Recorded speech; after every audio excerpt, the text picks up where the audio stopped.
Hi, this is Nehemiah Sayuhay. Welcome po kayo sa aking channel. Welcome rin po kayo sa aking Preach from Home program. At narito na po tayo sa ating serye ng ating pag-aaral dito sa Acts of the Apostles. Muli natin babalikan ang chapter 7 at sa pagkakataong ito ay titignan natin yung pagdidepensa ni Stephen at makikita natin dito sa pagdidepensa ni Stephen ay masasamantala niya na maipangaral o mabanggit yung ebanghelyo ng ating Panginoong Kristo. Kaya ang title po ng ating video na mapapanood ngayon ay The Gospel in the Stephen's Defense. At maganda po ito at makikita po natin yung kaugnayan o connection ng Old Testament sa New Testament. So, tara na po at panoorin natin. The video will start after a short intro.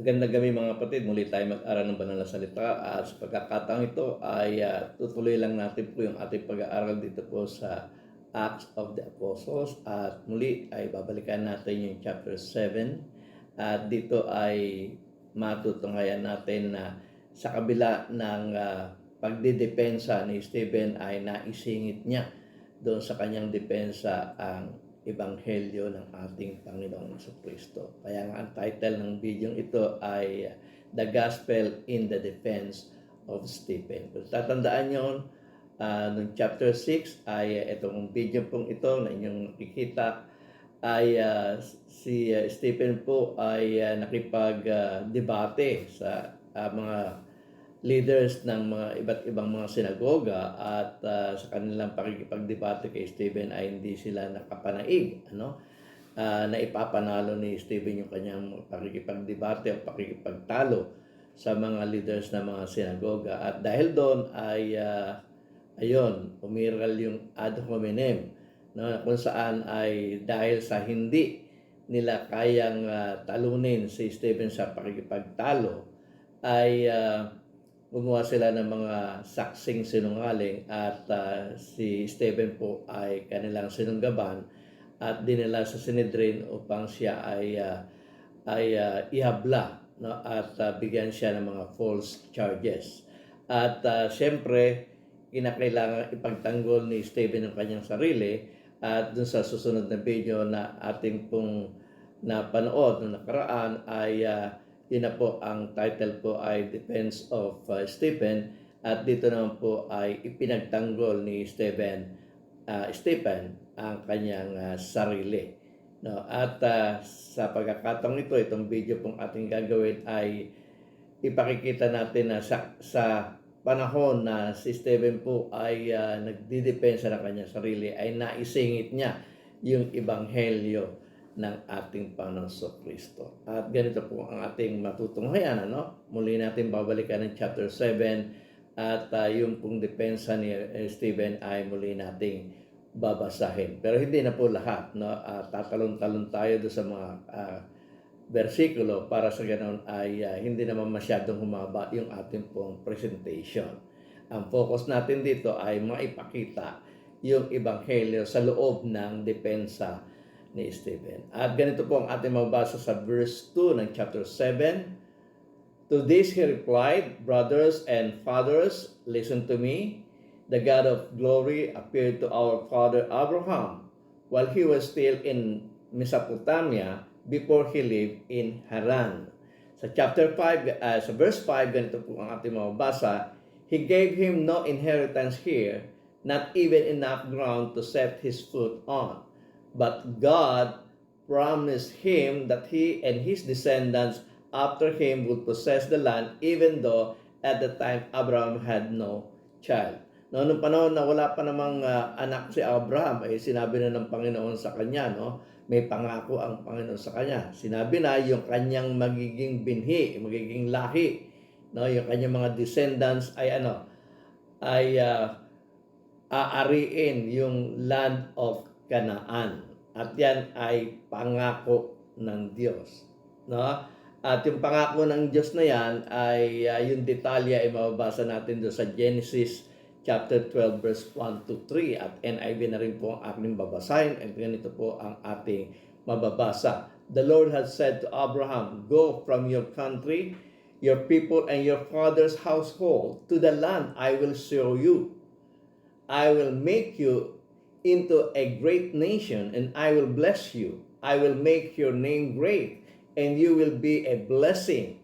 I will bless those who bless you, and whoever curses you, I will curse. And all peoples on earth will be blessed through you." So all the nations will be blessed sa pamagitan ni Abraham. At ito yung lahat ng mga pangako ng Diyos, no? Ibibigay sa kanila yung lupa, no? Mamanahin nila yung lupa ng Kanaan. Si Abraham ay magiging isang malaking bansa o dakilang bansa, sapagkat dadami yung kanyang binhi, at siya ay pagpapalain ng Diyos, at sino man gusto niyang pagpalain na pagpapalain, at sino man ang susumpa sa kanya ay susumpain ng Diyos. Pero ang ultimate na plano ng Diyos para sa kanya ay sa pamagitan niya ang lahat ng bansa ay pagpapalain. So, yan po ay inulit ng Diyos doon sa Genesis chapter 22 verse 17 to 18, sa panahon ni Isaac. At ganito po ang ating mababasa. "I will surely bless you and make your descendants as numerous as the stars in the sky and as the sand on the seashore. Your descendants will take possession of the cities of their enemies, and through your offspring all nations on earth will be blessed because you have obeyed me." So inulit-uli yung blessings of all nations na pangako ng Diyos kay Abraham bago pa isinilang si Isaac. At sa pagkakataong ito, sa panahon na ni Isaac, ay muli niyang inulit itong pangakong ito ng Diyos na through your offspring, all nations on earth will be blessed. At itong pangako ng Diyos na ito kay Abraham, ito nga yung tinuturing natin, sinasabi ng Biblia, na tipan ng Diyos kay Abraham. At itong tipan ng Diyos na kay Abraham ay tipan ng Diyos kay Abraham, kay Isaac, at kay Jacob. No? At itong tipan na ito na siyang pangako ng Diyos sa sulat ni Apostol Pablo sa mga taga-Galacia, ang banggit naman po ni Apostol Pablo ay gospel. So, yung pong pangako ng Diyos kay Abraham, siya rin namang tipan ng Diyos kay Abraham. Kay Apostol Pablo, sinasabi niya na ito yung ebanghelyo. At ito'y mababasa natin sa Galatians chapter 3 verse 8 to 16 at NIV na po ang aking babasahin. At ganito po ang ating mababasa. Scripture foresaw that God would justify the Gentiles by faith and announce the gospel in advance to Abraham. So, God preached the gospel in advance to Abraham. Now, ano po yun? Muli natin basahin. Scripture foresaw that God would justify the Gentiles by faith and announce the gospel in advance to Abraham. All nations will be blessed through you. Di ba ito yung promise ng Diyos kay Abraham? Di ba ito yung covenant ng Diyos kay Abraham? Dito sa Galatians, ito ay yung ebanghelyo na ipinangaral na ng una kay Abraham. Ano po yon? All nations will be blessed through you. Pagpapalain ang lahat ng mga bansa sa pamamagitan mo. Sa pamamagitan ng kanyang binhi. Kaya nga doon sa verse 16, ganito po ang ating mababasa. The promises were spoken to Abraham. Yung nga po yung Genesis chapter 12. And to his seed. Scripture does not say and to seeds, meaning many people, but and to your seed. So, isa lang po, no? Hindi seeds, kundi seed, meaning one person who is Christ. So, makikita natin dito, yung blessings of all nations na ipinangaral na ng una kay Abraham. Yung blessings of all nation na tipan ng Diyos kay Abraham. Yung blessings of all nations na pangako ng Diyos kay Abraham, ang tutupad nito ay ang Kristo. At alam naman natin kung sino ang Kristo, kundi si Jesus, no? Ating Panginoong Jesus. Bigyan po natin illustration. Dito po sa illustration ito, makikita natin, ano, ang Diyos ay nangaral kay Abraham. God preached the gospel to Abraham. Na kung saan itong gospel na ito, yung, nga po yung covenant, yun po yung promise. At ito ay gaganapin ng kanyang seed. At yung seed dito, sa ating illustration, makikita natin si Jesus. At itong seed na ito ay ay magbe-bless ng lahat ng mga nasyon. So, yan po yung ebanghelyo, no? So, dito ay naisingit pa rin ni Stephen yung ebanghelyo sa kanyang pong pagtatanggol sa mga maling akusasyon na ginawa ng mga Hudyo sa kanya sa paghahabla doon po sa Sanhedrin. So, tutuloy natin ang pagbasa sa Acts chapter 7 verse 17 to 18 sa pagpapatuloy ng pagdedepensa ni pagtatanggol ni Stephen sa kanyang sarili. Ganito po ang ating mababasa. Verse 17. As the time drew near for God to fulfill His promise to Abraham, no? Nung nalalapit na, nagaganapin na ng Diyos yung kanyang pangako kay Abraham. Okay? Muli natin basahin. As the time drew near for God to fulfill His promise to Abraham, the number of our people in Egypt had greatly increased. Dumami na po yung mga Israelita. Then a new king to whom Joseph meant nothing came to power in Egypt. Kung tatandaan niyo, si Joseph po ay binenta na kanyang mga kapatid sa Ehipsyo at naging alipin at nakulong pa sa Ehipsyo, pero sinubaybayan siya ng Diyos at binaliktad ang pangyayari na si Joseph po ay naging leader, no, ruler sa Ehipsyo. Siya po ang ginawang gobernador ng hari ng Ehipsyo upang pangunahan ang mga lalo-lalo na sa economics, no? Naging ekonomista si Joseph at napaunlad niya ang economics ng Ehipsyo, at dahil doon nagkaroon ng kagutom. So yung mga bansang nangangailangan ng kanilang pagkain ay nagpuntahan sa Ehipsyo, at kasama na po doon ang mga Israelita na sinugo ni Jacob yung kanyang mga anak. At yun ang nangyari ay lahat na sila napunta sa Ehipsyo, at maganda ang naging buhay nila doon sa hari na pinaglikuran ni Joseph. Pero nung namatay yun, iba ng hari, at yung ibang hari na humalili doon sa haring kumikilala kay Joseph ay hindi na kinilala si Joseph. At doon nga ay nangyari ay iba ng trato sa kanila. So sa verse 19 to 20 ng chapter 7 ng Acts, ganito po ang ating mababasa. He dealt treacherously with our people and oppressed our ancestors by forcing them to throw out their newborn babies so that they would die. At that time, Moses was born. So nung nalalapit ng ganapin ng Diyos ang kanyang pangako kay Abraham, Isaac, at Jacob, ipinanganak si Moses. Okay? At sa pagpapatuloy nating pagbabasa, ang sabi sa verse 20, at that time Moses was born, and he was no ordinary child. For 3 months he was cared for by his family, at pagkatapos noon ay dinala siya sa ilog, no, sa isang basket, at nakita siya ng anak ni Parao at pinalaki siya. No? Tinuring siya isang anak, pinalaki siya, binigyan siya ng magandang edukasyon, at siya ay naging magaling na na mangusap.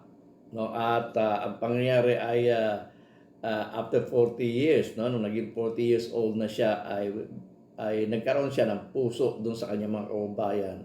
At alam na po natin ang nangyayari, nung napatay niya ang Ehipsyo, ay may nakakita pala sa kanya at inakusahan siya na papatayin rin yung isang Israelita. Kaya siya ay tumakbo sa Midian at 40 years siyang nanatili doon sa Midian at nagkaanak na rin po nakapag-asawa siya at nakanak ng dalawa.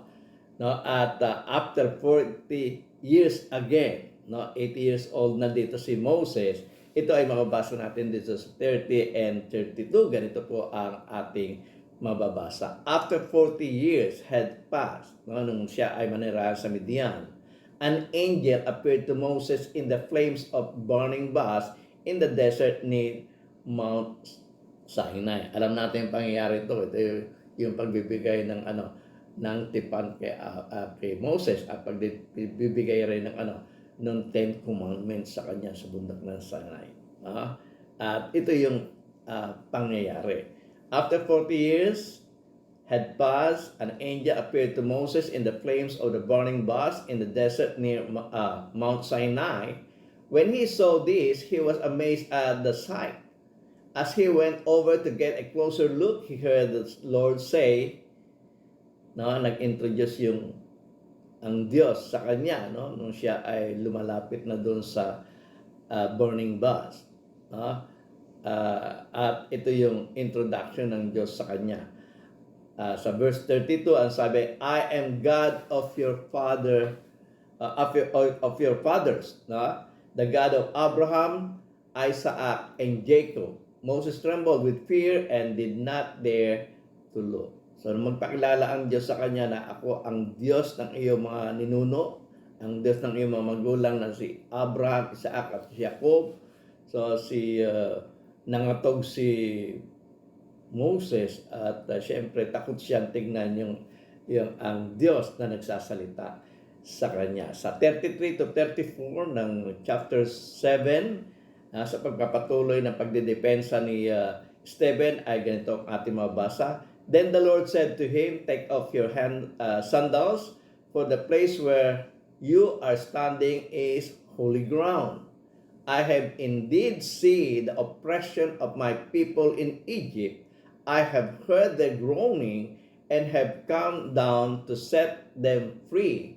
Now come, I will send you back to Egypt. So kinausap ng Diyos si Moses. Sabi niya, babalikin kita sa Egyptio para palayain itong mga Israelita na humihingi ng tulong sa akin. At ito yung ang tunay na pangyayari ay mababasa natin doon sa Exodus. Sa Exodus chapter 2 verse 23 to 25. At ganito ang ating mababasa. During that long period, the king of Egypt died. Ito nga po yung kinakwento ko sa inyo kanina.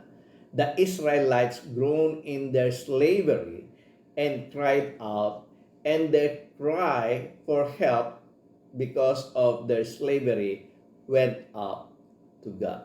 So sila ay nanangis, humibik, humingi ng tulong sa Diyos, sapagkat sila ay labis na nahihirapan sa kanilang pagkaalipin sa bansang Egyptio.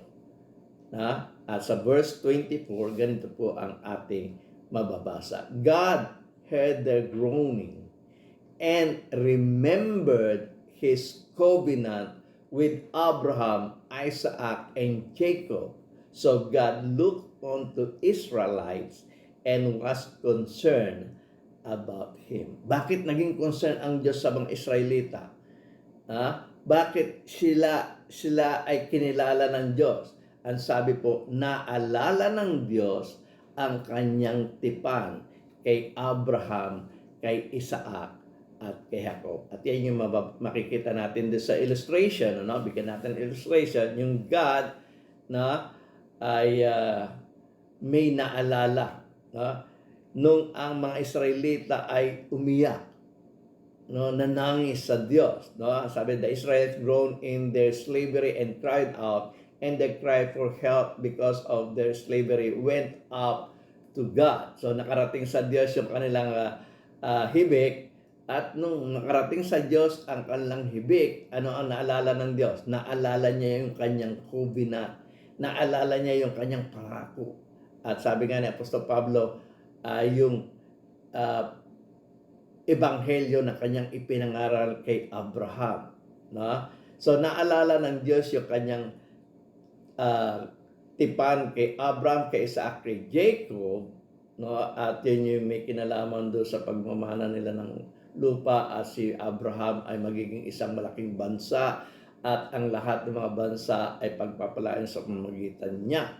No? So nung maalala ng Diyos yun, sinugo niya si Moses upang ang mga Israelita na nasa kamay ng mga Egyptio sa pagkaalipin ay kanyang mapalaya. So makikita natin si Moses ay kinausap ng Diyos at binigyan ng kalayaan ang mga Israelita. At sa kalayaan iyon, no, nung panahon na sila ay lumaya na, merong binanggit si Moses sa kanila na propetang gaya niya. At yun yung mababasa natin sa Acts chapter 7 verse 37. Ganito po ang ating mababasa. This is the Moses who told the Israelites, God will raise up for you a prophet like me from your own people. Sabi ni Moses, hindi lang ako yun, no? Ako'y kinikilala niyong dakilang propeta, pero merong lalabas na dakilang propeta mula sa inyong mga kapatid na gaya ko. No? At yun ay sinabi rin ni Pedro, pinatunayan ni Pedro na yung propetang yun ay si Jesus, no? Na mabasa naman natin doon sa chapter 3 ng Acts, no? At ito ay napanood na natin dito po sa video ito na nasa inyong harapan, no? You killed the author of life. Dito sa video ito ay pinakilala ni Pedro, no, na itong sinasabi ni Moses na dakilang propetang lalabas mula sa kanilang kalagitnaan ay si Jesus. Ganito yung kanyang pagkakaturan ni Pedro, no, dito sa Acts chapter 3 verse 22 to 23. Ganito po ating mabasa. For Moses said, the Lord your God will raise up for you a prophet like me from among your people, from among your own people. And you must listen to everything he tells you. Anyone who does not listen to him will be completely cut off from their people. At yung tinutukoy nga dito, yung kaninang ipinlas nating video na may kinalaman you kill the author of life, ay ipinahayag ni Pedro na ito, sinasabi ni Moses na ito, walang iba kundi ang ating Panginoon Jesus. So, muli natin basahin ang Acts chapter 7 verse 37 to 38 at babasahin po natin sa American Standard Version. Ganito po ang ating mababasa. This is that Moses who said unto the children of Israel, a prophet shall God raise up unto you from among your brethren like unto me. Na? At sabi niya, this is he, yung prophet po yung tinutukoy. This is he that was in the church in the wilderness with the angels that spake to him in the Mount Sinai and with our fathers who received living oracles to give unto us.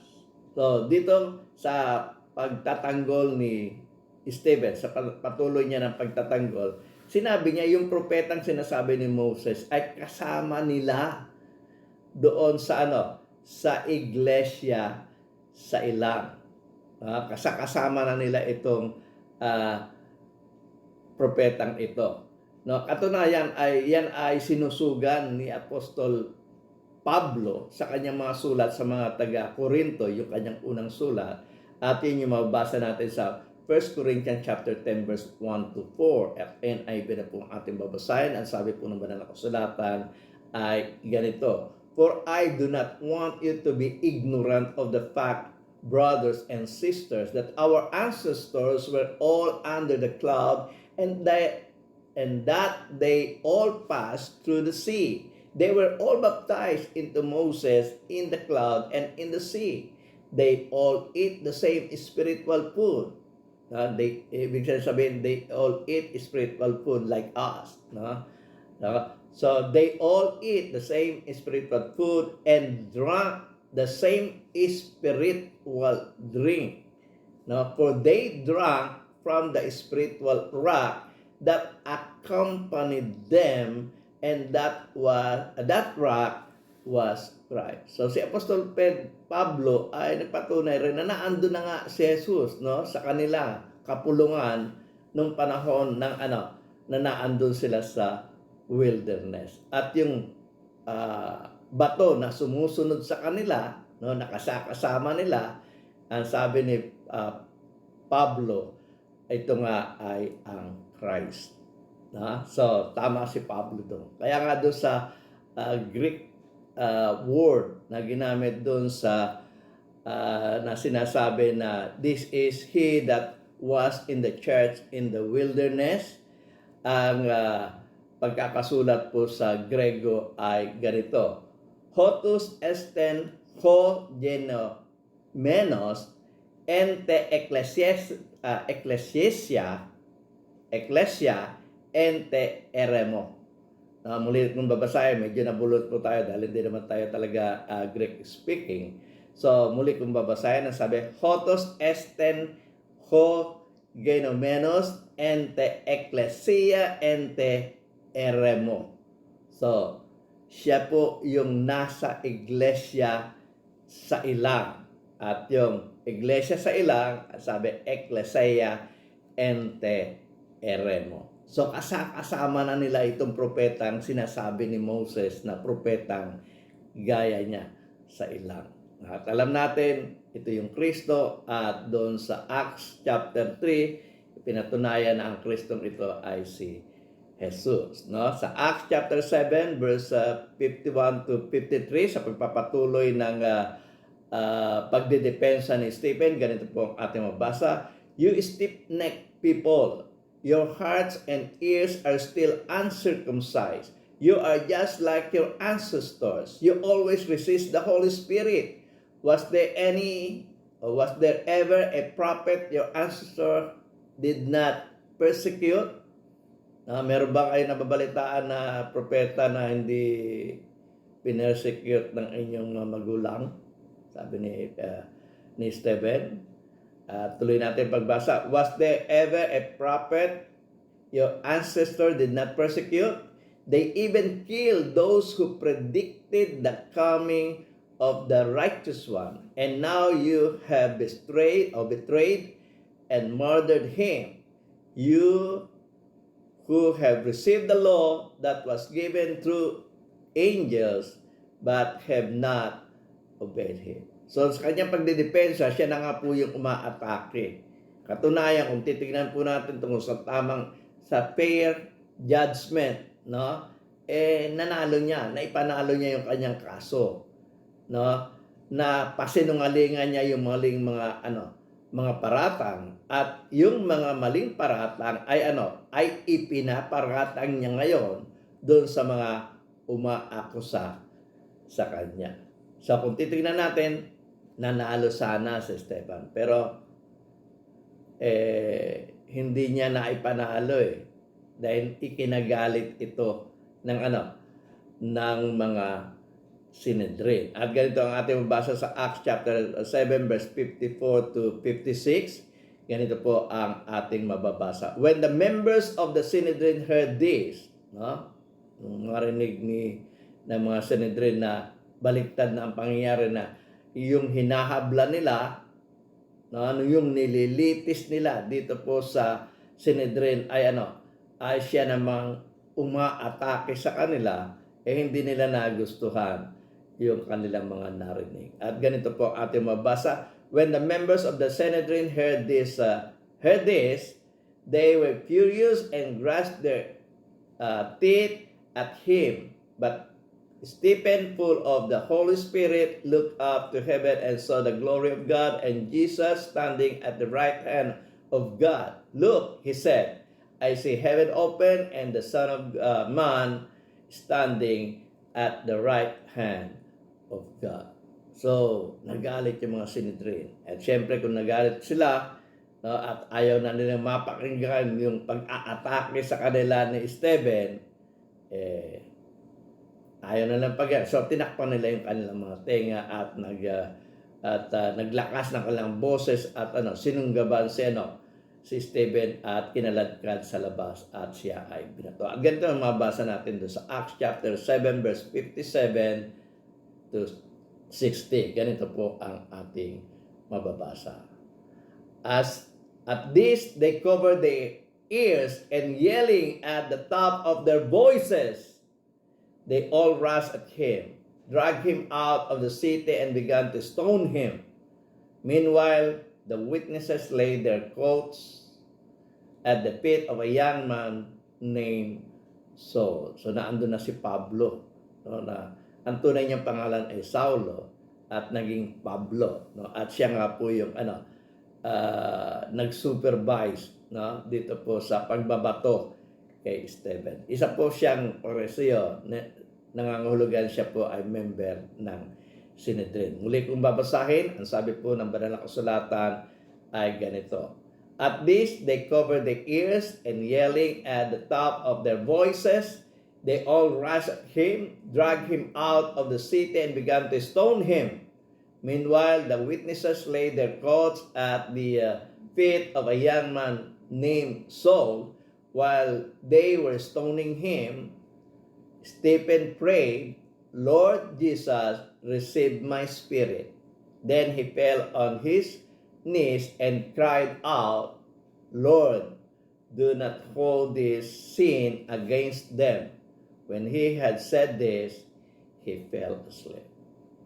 So makikita natin yung story ito ng isang mangaral ng tunay na ebanghelyo. Hindi madali ang mangaral ng tunay na ebanghelyo. Magkakaroon ka ng magiging kaaway at magdudulot ito minsan, kagaya ni Stephen, ng iyong kamatayan. Pero sa kabila nito na siya ay pinapatay ng mga taong ito, nanalangin pa rin ni Stephen na wag isisi sa mga taong ito yung pagbabato sa kanya. Ang ibig sabihin, patawarin ng Diyos yung mga pumatay sa kanya o bumato sa kanya. At patapos niya sabihin niya, siya po ay natulog na. Ibig sabihin, siya po ay namatay. So yan po yung tunay na mga ngaral ng Diyos. Hindi po sila gumaganti ng physical sa physical, kundi yung gumagawa sa kanila ng kasamaan, yung sumasakit sa kanila, yung pumapatay sa kanila, patuloy pa rin nilang ipinapanalangin sa Diyos na sana ay wag ibaling yung galit ng Diyos doon sa mga gumagawa sa kanila ng masama. So dito makikita natin, natunghayan natin, nasamantala ni Stephen na sa kabila ng paglilitis sa kanyang pagtatanggol sa kanyang sarili, ay naisingit pa rin niya na maipahayag ang ebanghelyo sa kanila. Ang problema nga lang, hindi nila ito tinanggap at nagalit pa sila kay Stephen. Kung natatandaan nyo sa mga ating pag-aaral doon sa Acts chapter 26 na kung saan si Apostol Pablo naman po ay nahahatulan sa harap ni Haring Agripa, ay nakalata si Haring Agripa na sabi niya, sa konting pagpapaliwanag gusto mo ako maging Kristiyano. So nakahalata si Haring Agripa sa paglilitis niya kay Pablo, sinamantala rin ni Pablo na maipangaral sa kanya ang ebanghelyo.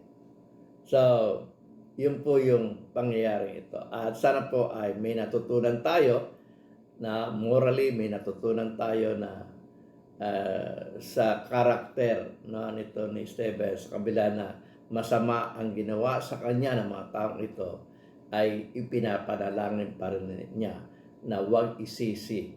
Kung ano man ang nangyari sa kanya, wag isisi ng Diyos ang mga bagay nito. Muli ay nagpapasalamat ako sa inyo sa pagpapahiram niyo ng inyong tenga at ng inyong panahon sa panonood ng video ito. At sana yung magsama-sama tayo muli sa mga susunod pang video na akin pong i-upload. Kung nagustuhan niyo po ang video ito, sana po ay mag-subscribe kayo. I-ring niyo na rin po yung bell para sa ganun ay ma-notify ka sa mga susunod pang video na akin pong i-upload. At sana po ay i-thumbs up niyo na rin po o i-like niyo na rin po. Press niyo po yung like button. At kung gusto niyo po makabahagi sa pangaral ng Ebanghelyo sa lahat ng bansa, ay i-share niyo po ito sa inyong mga kaibigan at sa inyong mga kamag-anakan. At kung gusto niyo pong mag-comment, sana po ay mag-comment kayo sa comment section. At kung meron po kayong mga suggestion, ilagay niya rin po. Muli ako po si Neme Sayuhay at ako po ay nagpapasalamat sa inyo.